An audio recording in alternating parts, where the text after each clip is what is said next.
अस्सलामुअलैकुम नाज़रीन कराम, नई वीडियो में आपको खुश आमदीद कहते हैं।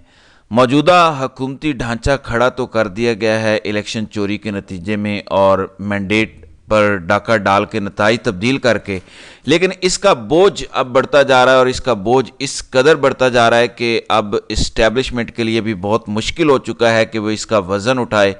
और इस्टेब्लिशमेंट ने जो कंधे दिए हुए हैं, बेहतर होगा कि इन कंधों को सहारे की बजाय जनाजे के लिए दिए जाने वाले कंधों में तब्दील किया जाए और इस फेक निज़ाम की तदफीन की जाए, इसको जनाजे में तब्दील किया जाए। ये ज़्यादा बेहतर होगा और ये जितनी जल्दी हो गया इस्टेब्लिशमेंट और मिलिट्री लीडरशिप को उतना ही फ़ायदा पहुंचेगा, वरना इस जाली निज़ाम के बोझ के तले खुद इस्टेब्लिशमेंट और फौजी क़यादत दबती चली जाएगी और हो सकता है कि इतना बोझ बढ़ जाए कि फिर वो खुद भी निकल ना सकें और इसी का शिकार हो जाएं। क्योंकि जो हक़ाइक़ नज़र आ रहे हैं वो बड़े अजीब नौइयत के हैं। उसकी वजह यह है कि हर जगह फसाद ही फसाद है, कहीं सुकून नहीं है, क्योंकि मुख्तलिफ नौइयत के ग्रुप्स इस वक्त काम कर रहे हैं और मुस्लिम लीग नवाज़ के अंदर भी मुख्तलिफ आरा पाई जाती हैं।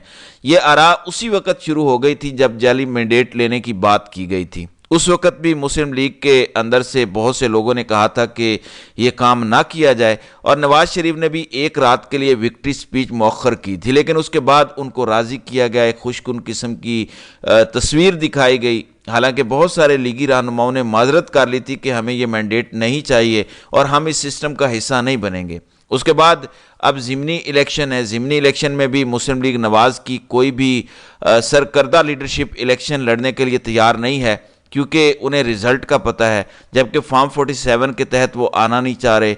लिहाजा कोई भी मरकज़ी लीडर या जो इलेक्शन हार चुका है वो दोबारा से चांस लेने को तैयार नहीं है। दूसरी जानिब पंजाब असम्बली में एक ज़िमनी बजट पेश किया गया, वहाँ पे हुकूमती अरकान ही उस बजट को अपोज कर रहे हैं। कल जुल्फ़िकार अली शाह ने कहा कि ये जाली बजट है, बार बार मक्खी पर मक्खी मारी जा रही है, सांस नहीं आ रही।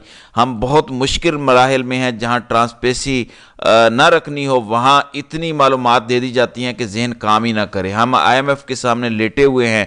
ज़राए आमदन का दुरुस्त इस्तेमाल किया जाए और हमें समझाया जाए, पढ़ाया जाए कि हम क्या करने आए हैं। हमें अंधेरे में रख कर इस्तिहकाक मजरूह किया जा रहा है। उन्होंने कहा कि हमारे सामने 3 किलो किताबों का वज़न रख दिया गया है और हमें कहा जा रहा है कि आप इसकी मंजूरी दे दें, लिहाजा मंजूरी इस तरह नहीं हो सकती। दूसरी जानिब पंजाब असम्बली में कल पहली दफ़ा देखा गया हुकूमत पंजाब असम्बली में मुस्लिम लीग नवाज़ की है। मरियम नवाज़ चीफ मिनिस्टर हैं, फॉर्म 47 वाली हुकूमत, और इनकी सीटों की तादाद 200 से ज़्यादा है, जबकि PTI की सीटों की तादाद बमुश्किल 100 है, यानी डबल का फ़र्क है। जबकि कल नून लीग के 200 अरकान एहतजाजन वॉकआउट कर गए असम्बली से। उसकी वजह क्या बनी? उसकी वजह यह बनी कि इमरान खान की तस्वीर लेकर आए थे, क्योंकि अपोजिशन लीडर मुकर्रर हुए हैं अहमद खान भच्चर।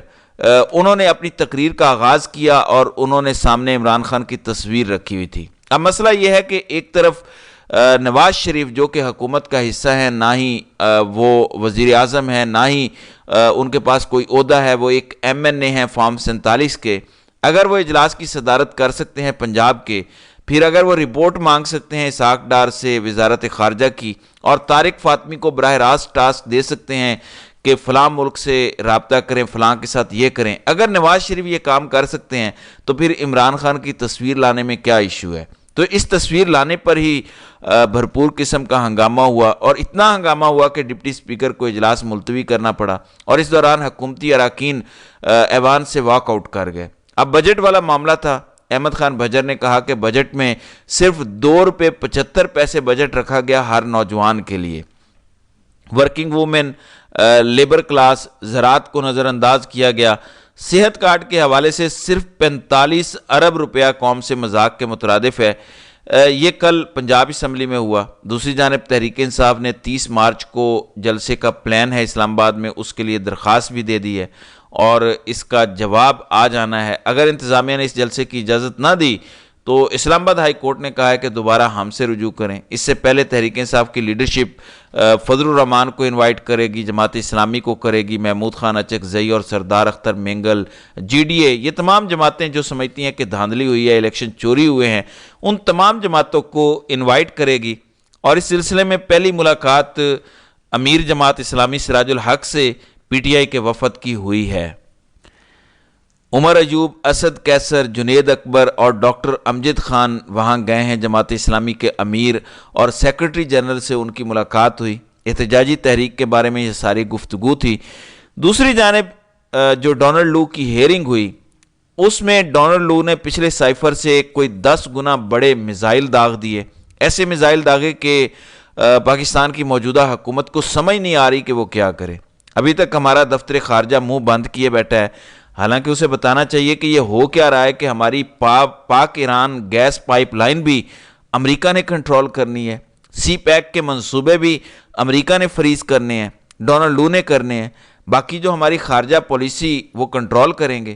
پھر سائفر کے معاملے میں جو ڈسکشن آئی ہے سامنے، اس میں اسد مجید پہ سارے کا سارا ملبہ ڈال دیا ڈونلڈ لو نے، ان پہ الزام عائد کیا ہے۔ تو اس لیے دفتر خارجہ کو بولنا چاہیے، ہماری وزارت خارجہ کو بولنا چاہیے، وزیر خارجہ کا سٹیٹمنٹ آنا چاہیے، لیکن دفتر خارجہ نے کل یہ کہہ کر خاموشی اختیار کی کہ سائفر پر جو ہم نے کہنا تھا کہہ دیا ہے، اب یہ سیاسی معاملہ ہے، اس پر وزیر اطلاعات سے رابطہ کریں اور ان سے موقف لیں۔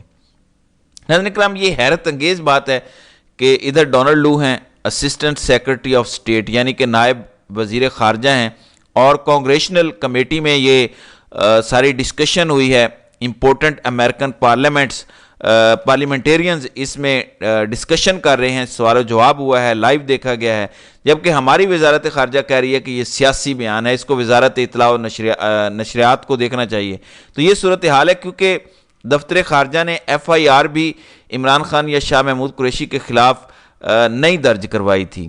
سیکرٹری انٹیریئر یعنی داخلہ نے یہ سارے کا سارا کیس ان کے کہنے پہ کیا تھا۔ پھر کل خصوصی سرمایہ کاری کونسل جو آئیڈیا ہے army chief general Asim Munir کا، کل اس کی ایک تعارفی نشست ہوئی۔ اب شہباز شریف اور مریم نواز کی یہ خواہش تھی کہ عاصم منیر کے ساتھ ایک گروپ فوٹو ہو جائے، لیکن آرمی چیف اور دیگر فوجی قیادت نے ان سے معذرت کی اور وہ میٹنگ کا کہہ کر وہاں سے نکل گئے۔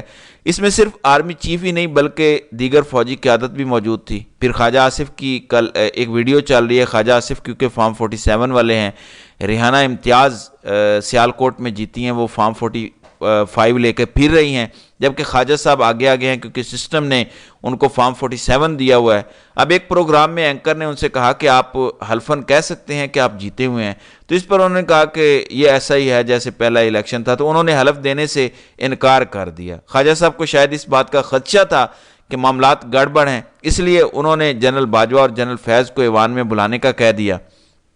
اس پہ ایک تو جنرل باجوہ کی طرف سے ان کو کال آئی اور انہوں نے کافی لتاڑا، کچھ کہتے ہیں کہ ڈائریکٹ کال آئی اور کچھ کہتے ہیں کہ انڈائریکٹ بے عزتی کرائی اور کافی برا بھلا کہا گیا۔ شہزاد اکبر کی یہ خبر ہے کہ ایکسٹریم ہاٹ ٹاک ہوئی، جنرل باجوہ نے کھری کھری سنائی، تو خواجہ صاحب نے اس کو دھمکی قرار دیا تھا اور اس کو ڈسکلوز بھی کیا۔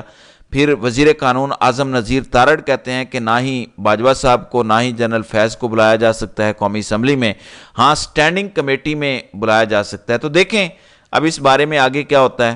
پھر نواز شریف کی حرکتوں پر بھی طاقتوروں کی جانب سے ناخوشی کا اظہار کیا گیا ہے کہ اگر نواز شریف نے ہی پنجاب حکومت، مرکزی حکومت، دفتر خارجہ اور وزارت خارجہ چلانی ہے تو پھر ان کو ہی پرائم منسٹر بنا دیتے ہیں، شہباز شریف کی کیا ضرورت ہے۔